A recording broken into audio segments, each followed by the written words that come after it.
السلام علیکم ګرانو دوستانو. نن به زه تاسو ته د کرکټ په هکله باندې یو څو تازه او ډېر مهم خبرونه درکړم. چې خاص کر زه به تاسو ته ووایم چې افغانستان ملي ټیم به دغه بله میاشته کې چې کوم ایشیا کپ ترسره کیدونکې ده دغه کې به کوم بیرغ سره د افغانستان ملي ټیم ځي، ملي بیرغ سره به ځي او که سپین بیرغ سره به ځي.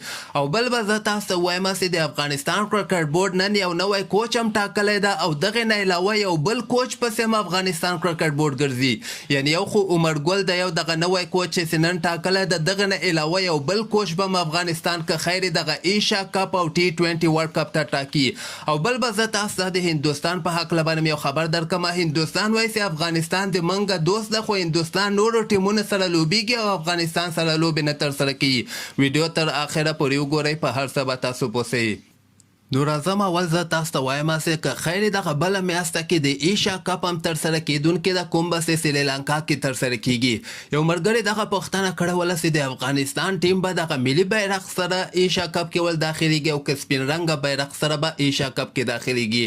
ګوره زه به تاسو ته وایم چې دغه ملي بیرغ چې کوم ده دغه د ICC له طرف نه یعنې ټاکل شوی د ICC واضحه دغه خبر ورکړی ده چې افغانستان به درې رنګه بیرغ سره کرکټ کې یعنې هر چېرته چې دوی لوبیږي منګه وایي صرف دغه درې رنګه بیرغ ملي بیرغ چې کوم ده دغه منو او پاتې سوه خبره دغه سپین بیرغ د افغانستان کرکټ بورډ نه خو دوی دغه سپین بیرغ اخوا کړی ده، یعنې طالبانو له طرف نه سپین بیرغ اخوا کړی ده. او د ICC په ایونټو کې یا د افغانستان لوبې چې نورو ملکونو کې کاغه ایشیا کپ کاغه T20 ورلډ کپ دغلته به صرف درې رنګه بیرغ سره افغانستان داخلیږي. که چېرته وایي ICC ورته واضحه دغه اخطار ورکړی ده، که چېرته وایي تاسو سپین بیرغ ځان سره راوړو نو تاسو ته بیا ضرورت نشته چې په ایشیا کپ کې ولوبېږئ یا په T20 ورلډ کپ کې ولوبېږئ. تاسو بیا منګه یعنې کرکټ بندیز سره مخ کېدلی سي که چېرته وایي تاسو سپین بیرغ سره د ICC په ایونټونو کې ول داخل سوئ.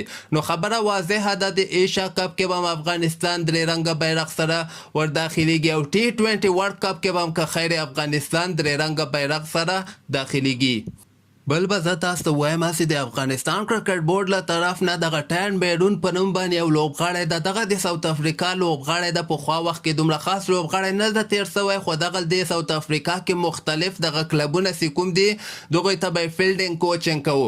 دغه به د افغانستان د فیلډینګ په برخه کې د افغانستان دغه لوبغاړو سره کومک کوي. د افغانستان فیلډینګ ګوره کمزوره ده، د یو ښه فیصله کړې چې دغه بیرون په نوم باندې چې کوم کوچ راوستلی دغه به که خیر عین تر کال 2022 هم دغه کال ډسمبر میاشته پورې به دغه کوچ د افغانستان لپاره یعنی کوچینګ کوي په فیلډینګ برخه کې. او دغه نه علاوه افغانستان کرکټ بورډ یو بل کوچ پسې هم ګرځي. هغه یو وخت کې د انګلینډ یو کوچ هغه په یو مرض باندې اخته شوی ده، د هغه حالت سم نه دی، نو هغه افغانستان اوس غواړي یو بل کوچ پسې وګرځېږي چې هغه به د افغانستان هیډ کوچ. یو خو عمر ګل د یو دغه ټایر میرون چې کوم ده دغه ده، دغه نه علاوه یو بل کوچ پسې هم افغانستان ګرځي چې موږ غواړو چې دغه T20 ورلډ کپ ایشیا کپ او د همدغه کال ډسمبر میاشته پورې داسې یو کوچ وټاکو چې د افغانستان ملي ټیم ته یعنې په بیټینګ برخه کې کار وکړي. هغه زیمبابوې سره چې افغانستان لوبېدو هلته رئیس احمدزی او نوروز منګر د افغانستان کوچینګ کړی، خو دغلته افغانستان کرکټ بورډ اوس ګرځي کېدی شي یو څو ورځو کې یو نوی کوچ هم که خیر افغانستان وټاکي. او بل به زه تاسو ته وایم چې هندوستان به انګلینډ سره سبا ته دغه دویمه شروریزه لوبه هم ترسره کړي. اولنۍ شروریزه لوبه ورنه هندوستان ډېر په اسانۍ سره انګلینډ غوندې مضبوطه ټیم ته یې ماتې ورکړله. د دوی دغه لوبغاړي تاسو وګورئ ټولې ځوان لوبغاړي راوستلي دي، هغه لوبغاړي کوم چې IPL کې ښه ځلېدلي دي او دوی ته یې نتیجه هم ښه ورکړې ده. سبا ته یې دویمه لوبه ده د افغانستان په وخت باندې دغه ماښام ټایم کې 6 بجې دغه لوبه شروع کېږي. 10 سپورټ باندې تاسو دغه لوبه لایو هم کتلی سئ. او بل ما غوښتل چې تاسو ته د هندوستان دغه دوی خو وایي یعنې هندوستان وایي افغانستان د منګه دوست ده، خو لوبې دوی زیمبابوې سره هم کوي، انګلینډ سره خو یاسین هم کوي، د انګلینډ نه علاوه سریلانکا سره هم دوی لوبېږي. خو خبره که د افغانستان راسین بیخي دوی د افغانستان لوبو په هکله باندې هېڅ کوم قسمه خبر هم نه ده ورکړی.